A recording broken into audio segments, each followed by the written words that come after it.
Hello, everyone. Thank you for joining us today. Welcome to the third installment of the Emsisoft malware removal series. Today, we're covering how to perform manual ransomware removal. Thank you for joining us. My name is Catherine, Emsisoft Marketing Manager, and with us today is one of our lead malware analysts, giving us an expert introduction and a live manual ransomware removal demo, Sarah. Hello. Thank you, Sarah. So for today's agenda, we're going to have a 30 to 45-minute webinar, including a Q&A at the end of the session. We'll cover the following: an overview of ransomware, the steps and tools you can use to manually remove this malware, a manual ransomware removal demo, and to be followed shortly with our Q&A. So most of you have heard of us before, especially our awesome customers and those of you who have joined us in our previous webinars. But for those of you who are new to the series, we'd like to welcome you. We're Emsisoft, a New Zealand-based antivirus and anti-malware company. We're best known for award-winning Emsisoft anti-malware and Emsisoft emergency kit programs. And speaking of award-winning, we're incredibly proud to announce that our ransomware detection and removal tool, Emsisoft Emergency Kit, was recognized as the 2018 Gold Stevie International Award winner for Best Ransomware Removal Tool. Alrighty, so throughout the webinar, by the way, everyone, feel free to submit your questions and we'll try to answer all of them during the Q&A portion, or Sarah is going to answer them. If you're on a desktop computer, you will see the question box on the right side of your screen. If you're on a cell phone or a tablet, it should be at the bottom below the video. Only Sarah and I can see your questions, so don't be shy to send those questions in at any time. And so without further ado, I'd like to give the stage to our security expert and malware analyst, Sarah. Thanks. So I'm just going to quickly go over what is ransomware. So first of all, ransomware can be split into two different types: screen lockers and file encryptors.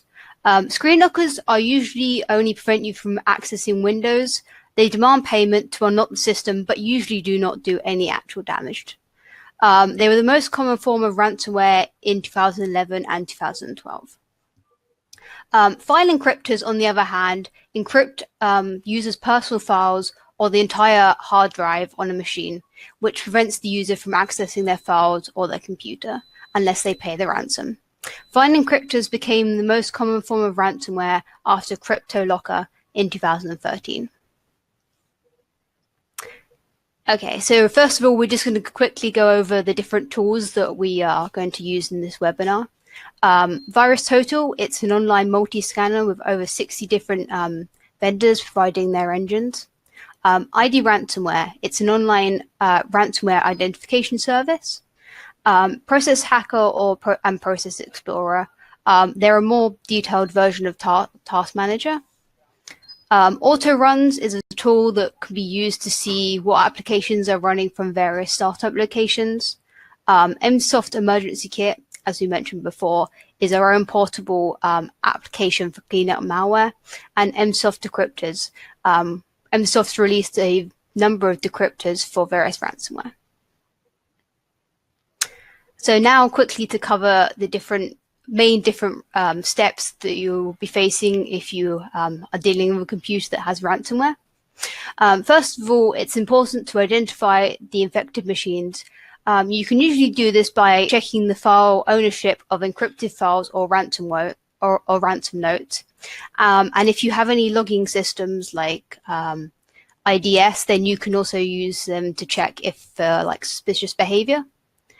The second most important thing to do after that is to check whether the ransomware is still present by looking for suspicious processes in Task Manager or scanning the machine with an antivirus or anti-malware tool.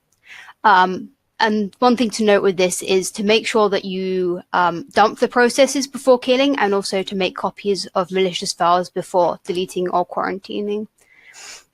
The third step is to find out what ransomware you're dealing with by using ID Ransomware, where you can just upload an encrypted file or ransom note. And finally, the cleanup. Okay, so now we're going to move on to the manual ransomware removal demo.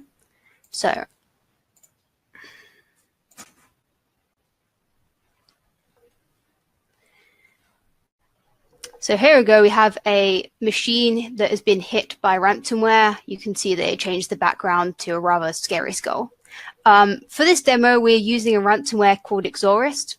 Exorist has been around for a number of years, and we still see cases of it every few days, which is rather unusual, as most ransomware campaigns and families stick around for a lot less, a lot shorter amount of time.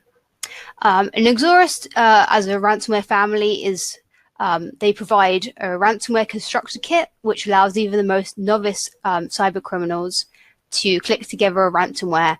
And things like the background image that you can see here, the file extension on encrypted files, the ransom note, and the unlock password are all fully customizable.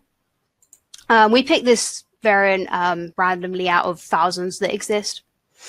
So when you first get to the machine, you may see that the desktop background has been changed. In this case, it looks rather scary, but it's important to not panic. So for this demonstration, I'm going to be using Process Explorer to see if there are any running ransomware files, but you can use Task Manager or Process Hacker or any similar task manager. So when we open up Process Explorer, it gives us detailed information about every single process that is running on the computer. And if we scroll down and look through, nothing looks out of the ordinary. But if you do find a process that looks suspicious, you can just right-click and then select Send to Virus Total. And you will see here that, as I mentioned before, eventually the results will pop up and it will tell you, in this case, Google Chrome is not malicious, and that's shown by 0 detections out of 65.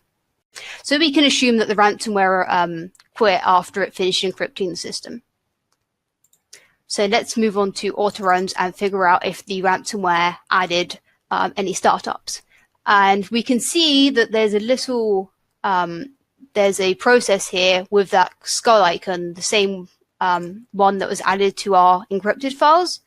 And if we look at the image path and then right click and click jump to image, we can see that it's located in the temporary folder in my user.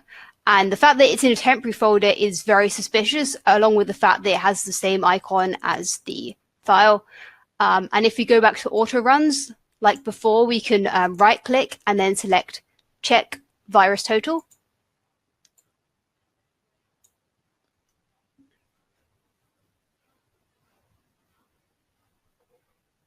And then we can see that it has 55 detections out of 65, and you can click this and it will load up virus total, the web page. So we can see there's a whole bunch of detections of like ransom and Exorist. So we can see that some of the engines have properly identified that this is indeed our ransomware file.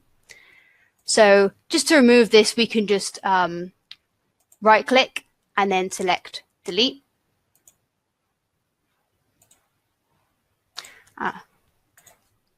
Just need to run as administrator and then select delete.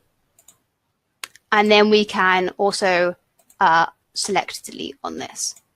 And this is important to do because otherwise, every time that the computer runs or starts, like basically starts up, or the a new user logs in, the ransomware will then like basically this key like allows the ransomware to run, and it will continue to re-encrypt any files. So moving down, we can also see that it, the ransomware has added its ransom note to the startup folders.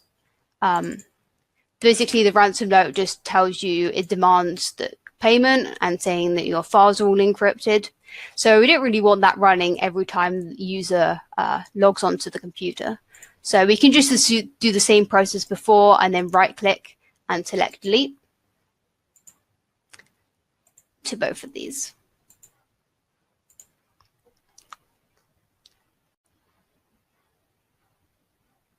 Okay, now that we've dealt with those auto run entries, we want to figure out what ransomware we're dealing with. In this case, we already know, but if you didn't, you would want to go to ID ransomware and then submit a ransom note, a sample encrypted file, or any addresses like email addresses or links that the ransom note gave you. So there's plenty of ransom notes that we can find on this computer. and also we can find an encrypted file. And then we can just click on upload. And then we can see that ID Ransomware has provided us with a single result of Exoris, which is indeed correct. It tells us how it identified it, and then it gives us a link that we can click on to provide more information about this ransomware. So we're going to do that. So the link goes to a Bleeping Computer article that talks about Emsisoft releasing a decryptor for the Exoris ransomware.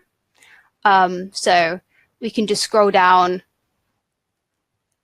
and we can see that it provides a download link to our decryptor.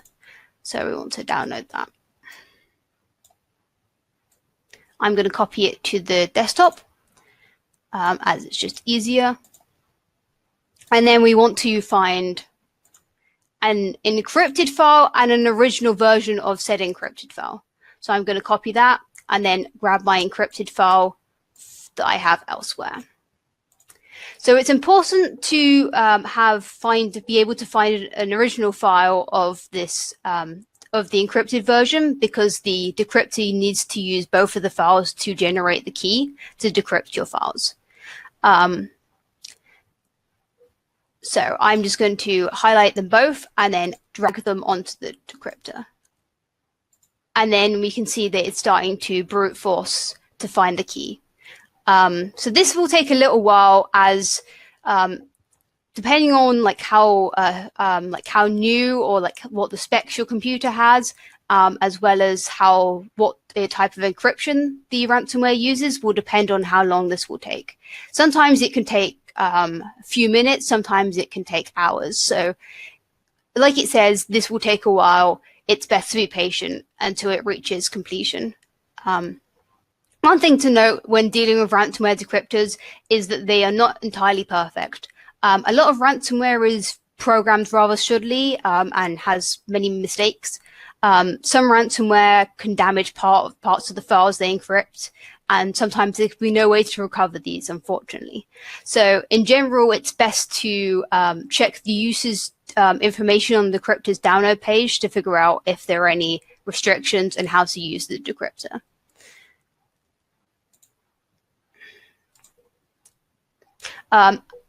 In terms of finding an original file of an encrypted file, there's a few ways that you can do this. It's possible, first of all, that the ransomware may have encrypted one of the Windows default files. A lot of Windows operating systems have these sample pictures, and they're usually quite easy to find online. Another thing to do is if a downloaded file has been encrypted, it's usually quite simple to find the location that you downloaded the file from and then just download the original. Or if you've ever had, or if someone's ever sent you a link to a file that you've downloaded, or you've ever sent an email with an attachment, it's usually quite easy just to go into your email, for example, and then find in your sent box that a file that you may have sent to another user. So like I said, the decryptors may take a very long time to perform these calculations. So in the meantime, we're going to do some additional cleanup. So first of all, we're going to change this desktop background. So you can just right click on the desktop and then select personalize.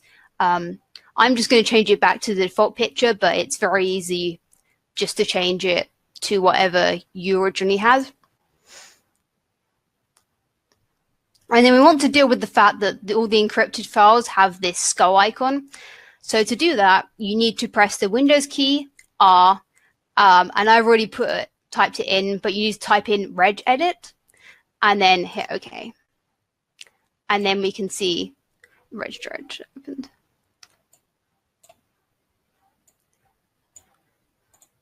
So in this case, usually ransomware won't add their own extension, but in this case they did. So sometimes you may have to do more cleanup with certain ransomware variants compared to others. So this is a bit trickier, and we're basically opened up the Windows registry editor, which contains a bunch of settings for the computer. So we just want to go into the H key class's root key and then scroll down until we find the extension that the ransomware added, which is .cryptedx. So we should scroll down to find that. So then we can see the ransomware has added this value here, and we just want to copy that first of all. And then we want to right click and then select delete. And then we want to basically go into edit and then go find, and we want to paste this value in and then click find next.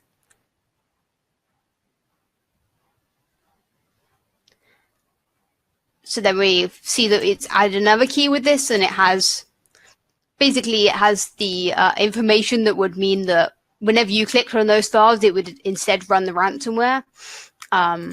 So we just want to, again, right click and select delete on this. And then we want to find. So there's basically, we want to keep doing this until we don't have any more like basically this key and this value in the registry. So that's done.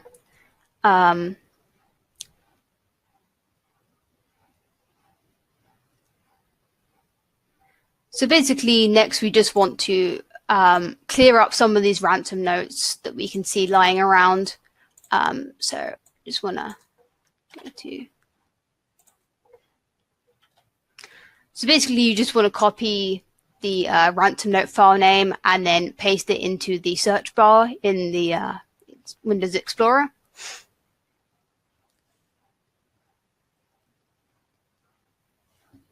And then we just want to select all of these files with Control A and then right click and delete again.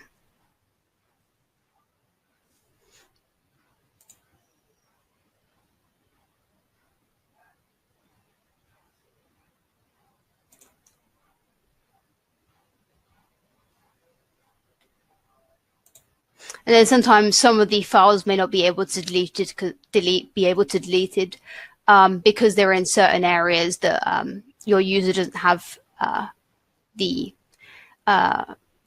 permissions to access. So you can just skip these. They're not malicious or anything. It's just cleaning up leftovers from the ransomware.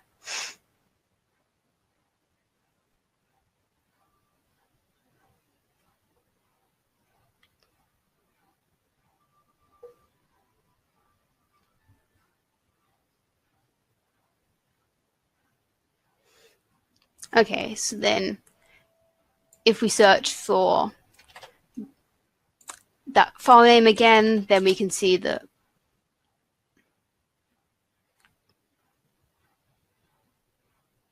there's only a few files that can be deleted before that are there. So the majority of the ransom notes have already been cleaned up.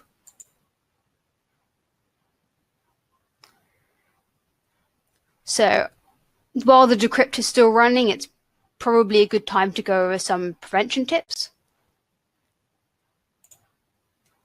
So first of all, the most important, in my opinion, tip here is to back up your files.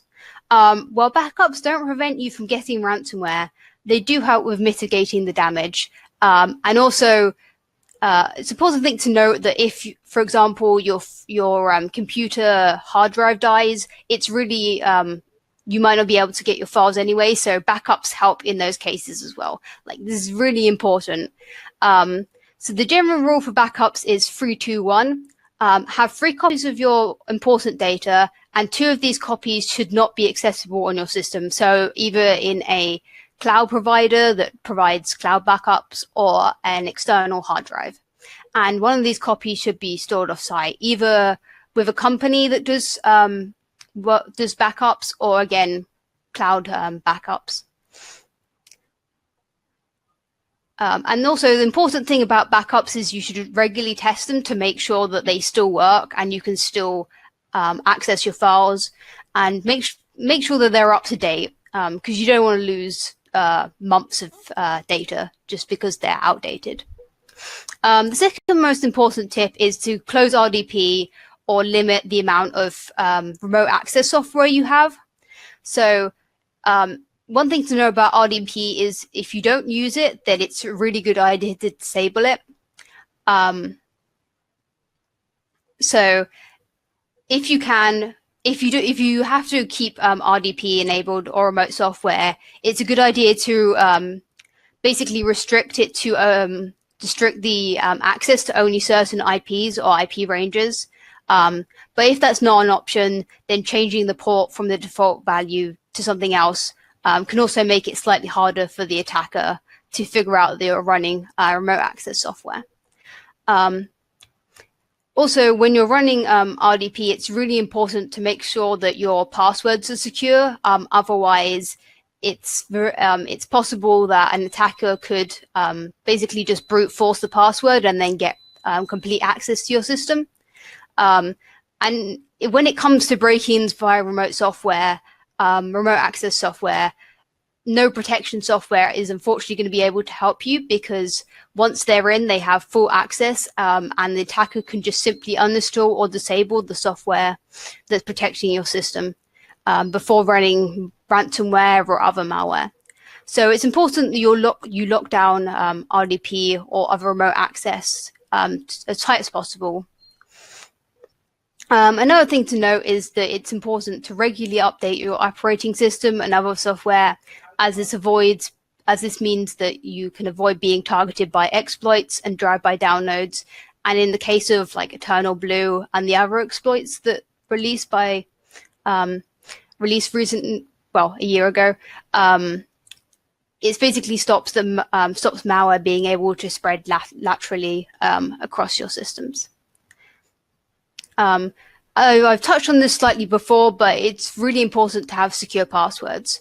So we recommend having complex passwords and usernames that aren't easy to guess and can't be found in like password dictionaries. So stuff like Apple One or Password are generally really bad passwords because they're short and they're common words or common phrases.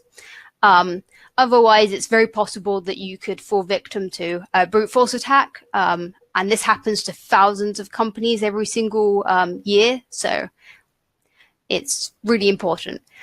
So also don't reuse credentials, as a breach of one system can then lead to a breach of a whole lot of other systems. The next point is to use good antivirus or anti-malware and security software. I think that one's pretty self-explanatory. And also to participate in cybersecurity sessions to learn what not to do, read emails and cracks. So, for example, in terms of emails, like basically if someone sends you basically some kind of delivery and you're not expecting a delivery and they have like a PDF, be wary of that, because malware can sometimes be in that, basically just be hiding in there. And then we can see that Decryptor is finished, so we'll switch back to my screen to cover the rest of this. So we can see that the decryptor has found a key, provides some information, and then it says, please note that there may be a slight chance that this key might be wrong. So it suggests trying decrypting a few files first to check whether they might be working correctly, which is really good. So we can see that it's automatically added the C drive, which is the main Windows drive on this system. But if you have other drives that you need decrypting, then you can just click add file and then add them from this menu. Another thing to note is that in the Emsisoft decryptors, we have a setting for keep encrypted files. So as the decryptor told you before, it's a really good idea to test out decrypting a few files before. And then if it works, then you can uncheck this if you don't want to have a whole bunch of the encrypted files laying around after. But we'll just leave these as the default. So you can see that the decryptor is going through all the different folders on the system, and you'll start to see all the basically all the icons and photos start to reappear very soon.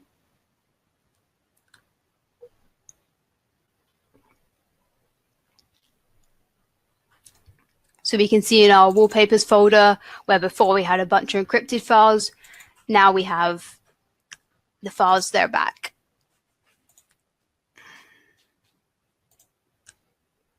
And as the decryptor finished, so it can provide a log. So finally, we would really just want to remove these encrypted files. And similar to before with the ransom notes, we just want to copy the extension, paste it into Search Computer, and then that will search the whole drive for these encrypted files.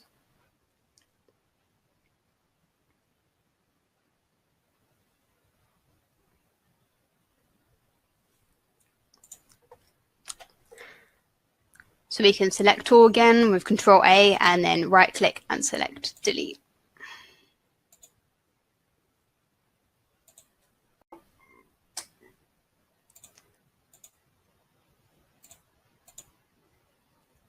And again, a few files cannot be deleted because they're in different locations, but yeah, as we can see, that's all gone. This is just a ransomware file that was used, so we can just right click and select delete. And then just one thing to note is that the decryptor produced a decryption.key. So if you, basically it's just the key that, so basically you can just drag and drop this onto the decryptor if you need to decrypt a few new files on the same system, and you don't have to bother with the whole brute force process again. So you can see it just loads up with all the right settings for this encryption. But we don't need that anymore, so we can just delete this.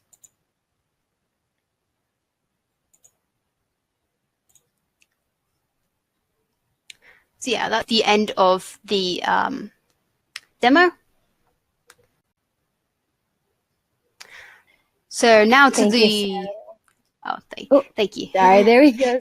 Sorry there, but thank you for a great session. So getting started with our Q&A, like you mentioned, everyone feel free to send in your questions in, and in the meantime, Sarah will answer the questions we received during the presentation. So Sarah, please go ahead, and we did get some questions in our chat room. Yeah, so one person mentioned that decided to tell us to mention. So basically, one thing to note is that not all ransomware have decryptors. You might come across a ransomware when you upload it to ID Ransomware. It will say this ransomware is not decryptable, and unfortunately, that's just unfortunately sometimes the ransomware developers are smart and they use strong encryption. So in those cases, there's unfortunately nothing we can do, and that's why we really recommend you make backups, because then you can just recover from them. And also, and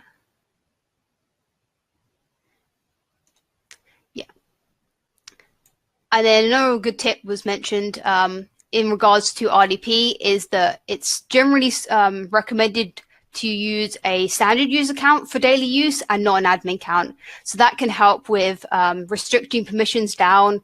In general, it's a better idea. It helps prevent some malware that would usually just auto elevate. Someone's asked about what the 4 items that still were on the encrypted icon on the desktop. So they were Windows like links that were encrypted, but they're just leftovers. They're not dangerous. They're just Windows, unfortunately, in the default permissions, doesn't allow you to delete these, but they're just, unfortunately, that's just one of the things that happens. Someone asked, will there be a link to this presentation available? Yes, we will have this presentation and the demo separately will be on our YouTube channel at some point.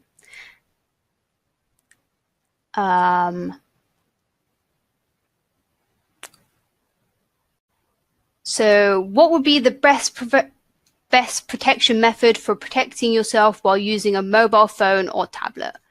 So there are, depending on what operating system you're running on your phone or tablet, for iOS, there isn't really any antiviruses because in general, iOS is quite locked down and it's usually quite hard for malware to run anyway. And also iOS don't really have any antiviruses and they don't really allow that kind of access.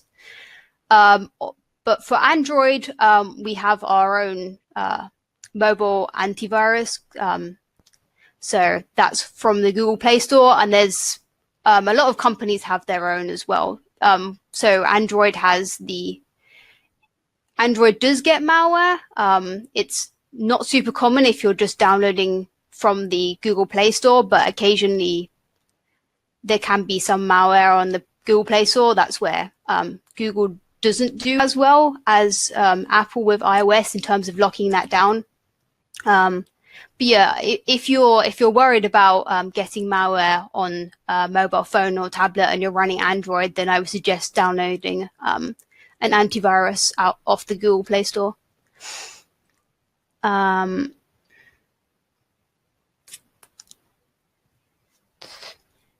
Oh yeah, one thing to note is that if you have a virus total link for malware and you've been hit by malware, and basically just save that virus total link if you want for more information, and then you can send it to us and we'll have a deeper look into this malware.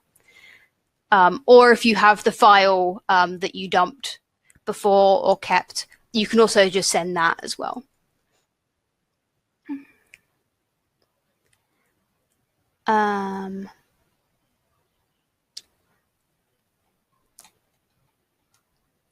Is there a recommended antivirus tool? I think nowadays a lot of antiviruses have their own anti-ransomware protection. So, for example, for Emsisoft anti-malware, we have our own behavior blocker, which does the whole anti-ransomware protection. So basically, we've trained our behavior blocker that when it sees behavior that's common of ransomware, it will then stop the file and quarantine it. Is there a place on how to learn on more to learn how to use Process Explorer? Yes, let me see if I can.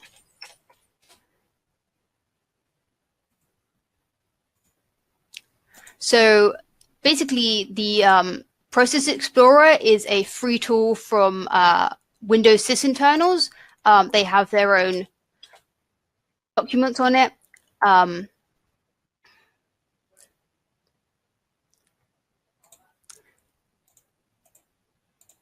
it's really another handy tool because it gives you a bit more information compared to other tools. So like Task Manager.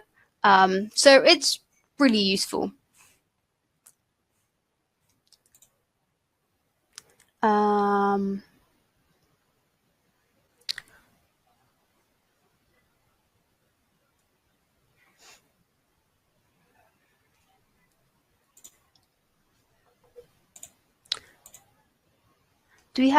much time do we have? We have room for about 2 more questions, Sarah. And I did get one earlier. I'm not sure if you're able to see them because I think you're seeing them from the latest one. Yeah. Okay, so there's one that asked, if I only visit trusted websites and have email spam filters, does that make me safe and virtually risk-free? That's a difficult one to answer because as malware evolves and threat actors get more basically evolve to become more efficient and effective, you can visit trusted websites, but for example, it's possible that you can, in some cases, there've been websites that have had their ads become poisoned with malware. So when people were going going on these legitimate sites, they found that they were getting redirected to a site because of the ad, where basically tricked them into downloading malware. So it's not quite as simple as just having only visiting trusting websites and email spam filters, because it can always be bypassed. I would suggest having an antivirus in that case, and also downloading some kind of ad blocker. My personal recommendations is uBlock Origin. It's a free open source ad blocker and privacy block. Yeah, it basically also blocks a bunch of privacy trackers. So personally, that would be my recommendation for that. Okay, cool. And let me go through, because I know there's a lot of questions in there. And for our last question, Sarah, I see when you were decrypting Exorist, you mentioned it depends on the system's power and the type of ransomware. How long does the decryption typically last on average? And should I be worried if it's taking an unusually long time, say 2 hours? Yeah, so it's really hard to say an average of like how long a decryptor will take, because it really does depend on the specific ransomware and like your computer specs. So if you have a newer computer specs, but you get hit by a ransomware that has a really large, the encryption it uses has a really large amount of keys that it has to sort through to brute force, then that means it can take quite a few hours, maybe even a day, depending on how much it has to sort through. So 2 hours is usually about fine. I mean, if you're brute forcing on a really old computer, then it will take a much longer time compared to a much newer computer. So unless the decryptor says that it needs to be run on the same computer, if you have a newer computer and your older computer got hit, then I would instead run the decryption on the newer computer. Perfect. Awesome. So we did get a couple more questions, everyone, but we apologize because our demo went a little over time. But thank you for joining us today. If yours is one of the questions we weren't able to get to, please send us an email at support@emsisoft.com. And we will do our best to be able to answer your questions. But we'll be posting a recording of this webinar on the Emsisoft YouTube page at youtube.com/Emsisoft, where you'll find our other videos as well. And in the next few days, you will be able to see this recording, and we'll also notify you via the newsletter when it's available. So if you're not on there yet, please go on our website and sign up for our newsletter. And also, we're currently running an August promo of 25% off of annual Emsisoft anti-malware license. So to learn more about this promo and our other products for personal and business use, please visit emsisoft.com or click on the link that you see on the page. Thank you, Sarah, and thank you, everyone, for joining us today. We hope you have a great day, and we hope to see you again in the next installment of the series.